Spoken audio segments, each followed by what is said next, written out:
जय हिंद। दोस्तों, पुराने समय में जब राजा युद्ध लड़ने के लिए निकला करते थे तो उसके साथ जो है युद्ध की तैयारी जो है वो पूरा परिवार, पूरा साम्राज्य करता था। यूपीएससी कोई युद्ध से कम नहीं है और यूपीएससी की तैयारी जब कोई स्टूडेंट अपने घर से निकलता है तो उसकी पूरी परिवार जो है वो उसका पूरा खानदान, पूरा परिवार जो है उस युद्ध में लग जाता है। यूपीएससी की तैयारी में वो भी लग जाता है। तो एक स्टूडेंट को यूपीएससी की तैयारी करना जो है वो बहुत ही ज्यादा संघर्ष जो है वो दिखाती है और उसी संघर्ष के साथ जो है वो तैयारी करते हैं।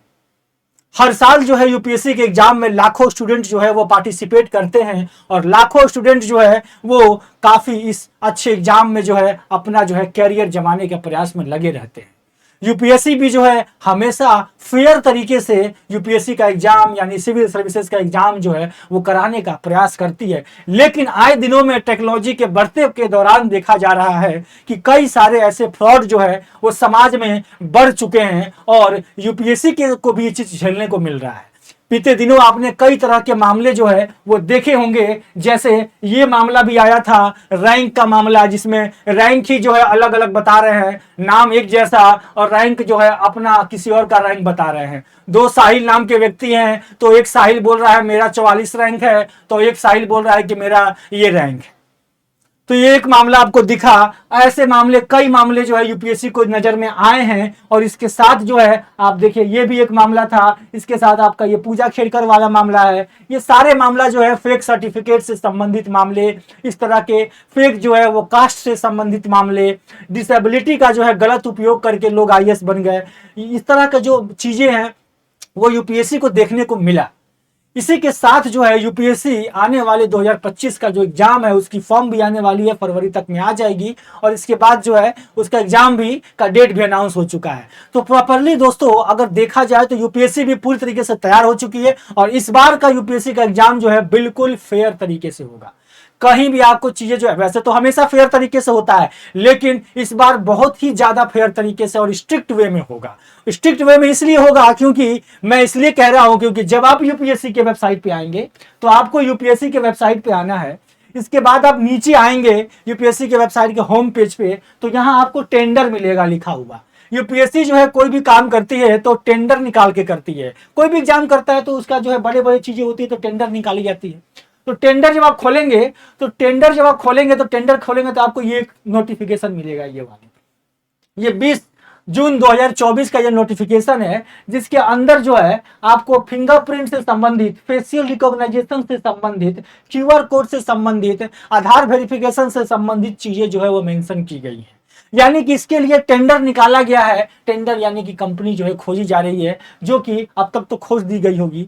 तो ये सारे लोग जो है वो इसमें आकर जो है इस तरह का बदलाव जो है वो करेंगे। अब बदलाव क्या क्या होने की संभावना है इसके बारे में थोड़ा सा और समझ लेते हैं। देखिए ये आपका नोटिफिकेशन था 16/7 का, 16 जुलाई का जो है, जिसमें टेंडर के बारे में जो है आधार बेस्ड फिंगरप्रिंट जो है ऑथेंटिकेशन की बात की गई है। इसके साथ आप देखिए आप इसमें facial recognition, CCTV, AI based जो है लाइव कैमरा जो कि डायरेक्ट आपको जो है चोरी करने वाले व्यक्ति को डायरेक्ट इसमें पकड़ लेगा। तो ये सारी चीजें जो है वो रखा गया। अब इसमें देखिए टेंडर में दो चीजें आपको ऐसा बताया मैंने। अब क्या होगा कि यूपीएससी का जब आप फॉर्म भरेंगे तो उसमें ओटीआर के समय ही आपसे जो है प्रॉपर आपका डिटेल ले लिया जाएगा। इसके साथ जो है आपका फेस यानी कि लाइव फेस आपकी जो है वो खींची जाएगी। अब तो बहुत सारे एग्जाम में अप्लाई भी हो गया है, एसएससी वगैरह का एग्जाम का फॉर्म भरेंगे तो उसमें भी जो है आपको जो है अब फेस जो है वो आपको लाइव ही अपलोड करना होता है। तो ये सारी चीजें जो है इसमें लाएंगे। इसके साथ जो एग्जाम के जो सीसीटीवी कैमरे लगेंगे, इसके साथ जो है आपका फिंगरप्रिंट वगैरह लगेगा, आधार से आपका वेरिफिकेशन होगा ताकि प्रॉपर तरीके से पता चल सके कि कौन स्टूडेंट जो है एग्जाम दे रहा है, किसकी रिजल्ट घोषित की जा रही है और कहीं भी तरीके से आपके डॉक्यूमेंट की पूरी तरीके से जांच भी की जाएगी। तो आपको ध्यान देना है कि अपना कास्ट सर्टिफिकेट बनवा लीजिए, आपके पास अगर है तो उसको जो है जो अपना देख लीजिए, रिन्यू करवा लीजिए और हर एक चीज जो है अपने डॉक्यूमेंट को समय से पहले रेडी कर लीजिए ताकि जब युद्ध करने का समय आए, युद्ध में शामिल होने का समय आए तो आप जो है किसी भी तरीके से पीछे ना रह जाए। और जो लोग फर्जी वाला चक्कर में पड़ने वाले हैं वैसे लोग जो है इस चीज से सावधान हो जाइए, क्योंकि आने वाले समय में जो है ये बहुत ही ज्यादा स्ट्रांग हो जाएगा यूपीएससी का। और इसके बाद इतनी लेयर की सिक्योरिटी के साथ जो है वो इसको जो है कोई भी ऐसा व्यक्ति जो है अपने आप को फर्जीवाड़ा तरीके से जो है इसको पास करना बहुत मुश्किल है, फर्जीवाड़ा तरीके से इसमें शामिल नहीं हो पाएगा। अब जैसे जैसे आप आजकल देखेंगे मामले जो फेक सर्टिफिकेट वाले में क्या होता है, आमतौर देखेंगे कि कोई ओबीसी से है, उसने एसटी/एससी का बनवा लिया फेक तरीके से, कोई जनरल का है उसने बनवा लिया एसटी/एससी का, डिसेबिलिटी का लोग सर्टिफिकेट बनवा लेते हैं। तो ये सारी चीजें जो है वो फेक मामले जो है आपको ये देखने को मिलेंगे, जिसमें जो है कई बार जो है ये मामले आएंगे। इसके साथ ये भी कहा जा रहा है कि ऑप्शनल के अंदर जो लैंग्वेज वाली प्रॉब्लम है, ऑप्शनल के अंदर जो लैंग्वेज वाली प्रॉब्लम उसमें भी समाधान किया जाएगा। क्योंकि क्या हो रहा है कि हिंदी में आपने कई बार सुना होगा कि इंग्लिश की ट्रांसलेशन ही यूपीएससी बोलती है सही ट्रांसलेशन मानी जाएगी, लेकिन इंग्लिश से जो हिंदी में होता है, जो इंग्लिश नहीं समझ पाते हैं, जो हिंदी में दे रहे हैं एग्जाम, उनमें हिंदी में जो ट्रांसलेशन की जाती है उस ट्रांसलेशन को और बेटर तरीके से, अच्छा से तरीका से जो इसको किया जा सके, आसान भाषा में, एक जो है एक आपको कंप्यूटर जनरेटेड लैंग्वेज ना रहो, इसके तरीके से जो है इस पे काम जो है करेगी यूपीएससी, जो इस पे भी जो है काम करेगी। और इसका भी जो अनुमान लगाया जा रहा है कि ऑप्शनल में जो है इस लैंग्वेज को लेकर जो है बड़े बदलाव होंगे, ताकि जो है आने वाले समय में स्टूडेंट्स को जो है समस्या को झेलना ना पड़े। तो यूपीएससी का एग्जाम जो तैयारी कर रहे हैं वो लोग जो अच्छे तरीके से तैयारी कीजिए, प्रीलिम्स की तैयारी कीजिए, ताकि जो है आपकी प्रीलिम्स में एग्जाम्स में अच्छे तरीके से मार्क्स आए।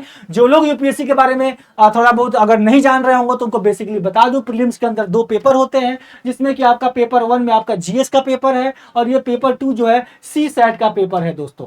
सी सैट का पेपर है और ये दोनों पेपर हैं जिसके अंदर जीएस में सामान्य आपके जो है करंट इवेंट, हिस्ट्री है, ज्योग्राफी है, आपके जो है पॉलिटी है, इकोनॉमिक्स है, ये सारी चीजें, जो एनवायरनमेंट है, जनरल इश्यूज है, जनरल साइंस है, ये सारी चीजें पूछी जाती हैं। और इसके साथ जो है नीचे आप देखेंगे 100 क्वेश्चन होते हैं इसके अंदर, जो कि 200 मार्क्स के होते हैं। सी सैट का पेपर में 80 क्वेश्चन होते हैं, 200 मार्क्स का होता है। ये पासिंग होता है 66.66 मार्क्स जो है लगभग आपको 33% जो है लेकर आने होते हैं। इसमें आपका जो है इंग्लिश, आपका जो इंग्लिश के साथ जो आपका मैथ, आपका रीजनिंग, ये सारी चीजें जो इसके अंदर पूछी जाती हैं। हमारे यहाँ इसकी बैच भी चल रही है। और मेंस में आपके पास ये पेपर है जिसमें आप देखेंगे लैंग्वेज का पेपर है, इंग्लिश का पेपर है, एशे का पेपर है, जीएस के पेपर हैं, आपके 1 2 3 4 जीएस के पेपर हैं, 2 ऑप्शनल के पेपर हैं दोस्तों। तो ये सारी चीजें होती हैं, इन सारी चीजों को पास करेंगे फिर आप इंटरव्यू में पहुंचते हैं और आप जो है अपना सपना को जो है वो पूरा करते हैं दोस्तों। तो ये सारी चीजें जो है वो इसके अंदर है। तो अब स्ट्रिक्ट जो है इंफॉर्मेशन आ चुकी है और आने वाले समय में पूरी तरीके से जो है इसके अंदर बदलाव कर दिया जाएगा। और जो लोग जो है तैयारी अभी स्टार्ट नहीं किए हैं वो तैयारी करना स्टार्ट कर दीजिए। और हमारे यहाँ पे जो बैचेज चल रही है उसको भी आप इस वीडियो के डिस्क्रिप्शन में जाइए, वहां पे आपको जो है बैच के लिंक मिल जाएंगे। निर्णय आईएएस के जितने भी बैच हैं उसके आपके लिंक मिलेंगे और आप हमारे यहाँ पे ज्वाइन कर सकते हैं। हमारे यूट्यूब चैनल पे आप क्लासेस ले सकते हैं। हमारे सीसेट की भी क्लासेस चल रही है यूट्यूब के ऊपर भी, और जीएस की भी क्लासेस, करंट अफेयर की क्लासेस जो है हमारे यहाँ चल रही हैं। तो लगातार जो है आप इसको पढ़ाई कर सकते हैं। तो बेस्ट ऑफ लक आप सभी लोगों को, और मैं आशा करता हूं कि आप लोग जो जल्द से जल्द पास करेंगे और एग्जाम में जो है अपना सपना पूरा करेंगे, अपने परिवार का सपना पूरा करेंगे। तब तक के लिए जय हिंद, जय भारत।